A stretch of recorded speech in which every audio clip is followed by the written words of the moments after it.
in Belgrade. Firstly, can you explain a bit what you were trying to get across to the participants?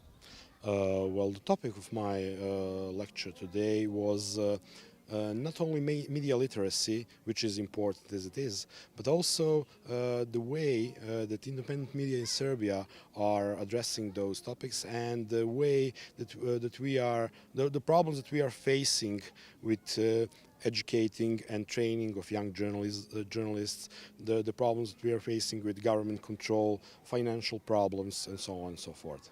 And what was the main takeaway that you think the participants got from yourself?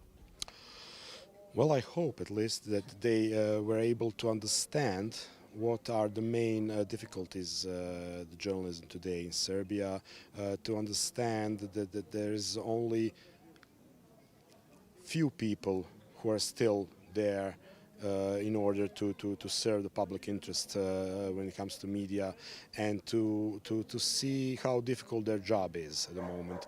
I'm not saying this because I want to complain. I just want to tell them what the real situation is. So for those of them who are interested in becoming journalists, so that they could know now what problems they will facing once they start, and for those who are still thinking to decide not to become a journalist. Yeah, it's very important to have an accurate description of a job. Essentially, is what this is all about. The media information and literacy program that we're running here is all about learning these sort of skills from yourself, and about loads of different topics like AI and another really interesting topics. Why is it so important that these sort of participants get the opportunity to learn these new skills in a world that's going ever more digitized? What I was trying to tell them is that media literacy is very important, as it is not only for general population and for those people who we call consumers of media content, but also for the journalists themselves. Because if journalists are not able to understand what is really going on behind all the important political, economical and other processes that are going on in our society, then the general population would not be able to understand that as well. That is especially important in today's world, with occurrence of all social networks and new digital media. Lovely. And what's the biggest piece of advice you'd give to any budding journalist who is wanting to break into the field, and maybe something to do with what you talked about today?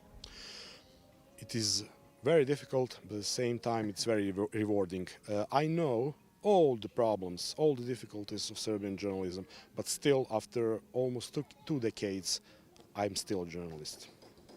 That says everything then. I guess finally, we'll talk a little bit about the organisation of Youth Time. It's looking to give these people and make them into community leaders, and allow them to share these skills with their peers and maybe other people in their communities as well. Why do you think that's important, to be able to share those experiences with other people so everybody can learn as well? Well, it is always important to share experiences. When I was a young journalist, I always wanted to hear what older, more experienced people than me have to say. It's also in your branch as well.